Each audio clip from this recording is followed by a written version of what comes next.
Welcome to Charts Today. My name's David Linton, and today's edition for Monday, the 1st of November, comes to you from London. And a lot of green on the screen this morning.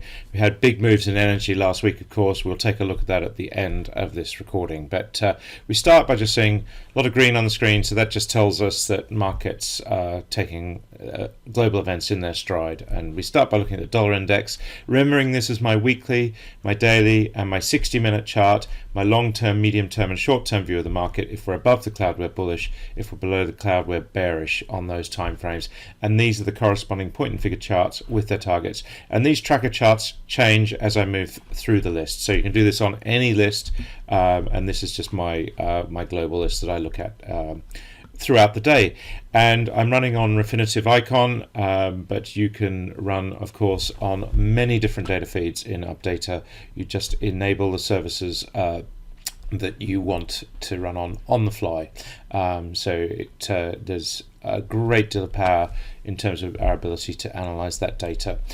So we see that the dollar index is jumping this morning. It had a strong day on Friday, and we're just seeing here now that we in that bullish mode, getting set for another break higher on the daily chart.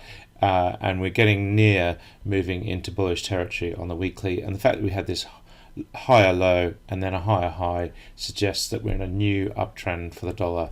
And so dollar strength will probably be the theme of 2022. And of course, that has all sorts of implications for lots of other things. Looking at the euro, we are weaker, of course, and dived lower, getting set to make a new low against the dollar. And again, just starting to come out of the cloud. So euro weakness, dollar strength is very much the theme.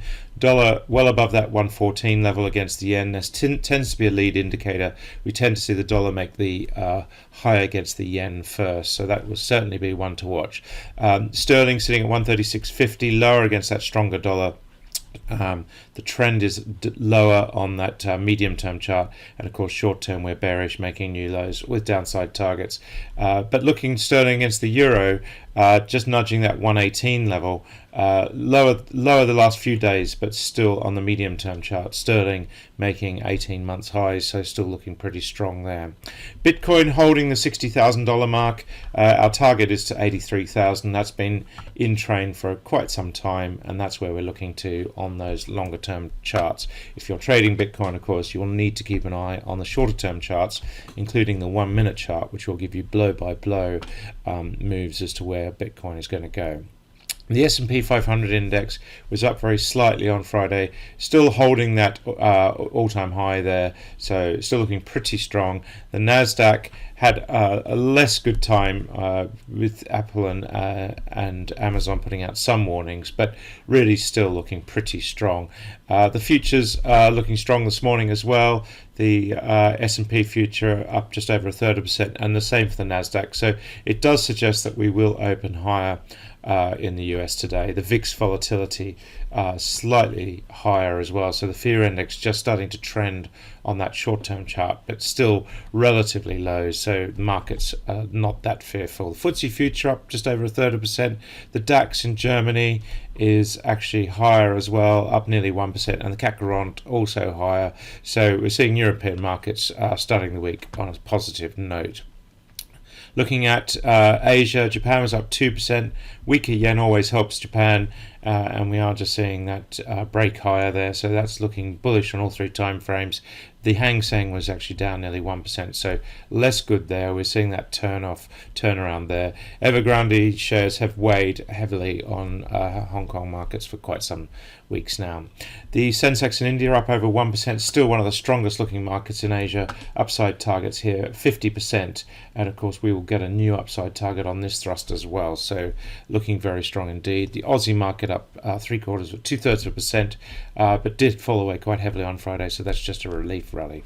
We'll look at the oil and energy mix in a minute, but just looking at wheat, we're up 1/3%, just on the verge of breaking higher here, and on the point and figure chart we're nearly doing so, and of course strong upside targets. So this will create some inflationary pressures globally.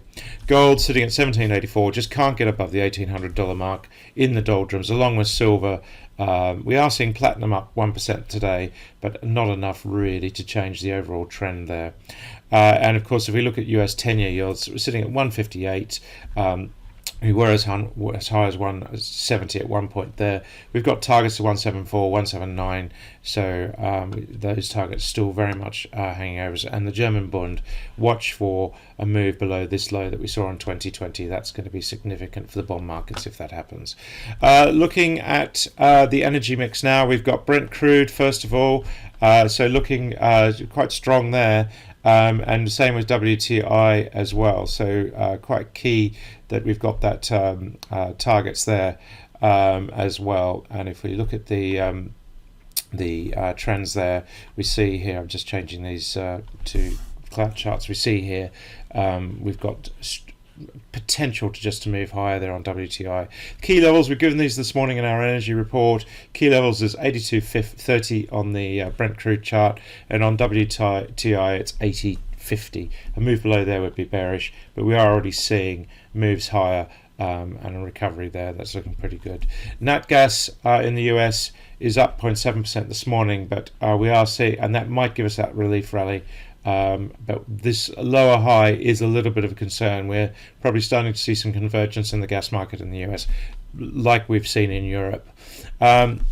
Looking at coal, we're up 3% this morning. Of course, this was really the first product to break lower last week. We were bearish on coal, and of course that's where we went. Emissions just range bound at the moment, may break higher. We were neutral on emissions to clients this morning because we need to just wait for the break. But it does look like we are finding support on that longer term trend. MVP up 12% this morning, so looking quite solid there for a move, but still a very, very difficult call after last week's moves. And you'll notice it's hard to get targets. We'll need to wait for the pricing to settle down to start giving us some new key targets. The market's gone so haywire in European gas that we just need to wait for it to settle. And we're starting to see these targets creep in this morning. Watch your screens today as these targets start to develop and give us clues. Looking at the seasonal contract, this is looking right for a breakdown, and we do have targets there as well. German power is up 3.7% this morning. Again, a difficult call until we get some price action. Really, we'll just have to keep watching those 1 minute targets, especially on your OTC data.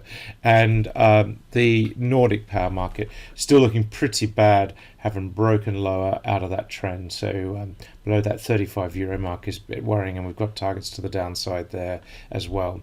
That's it for today. Until tomorrow, happy charting. See you then.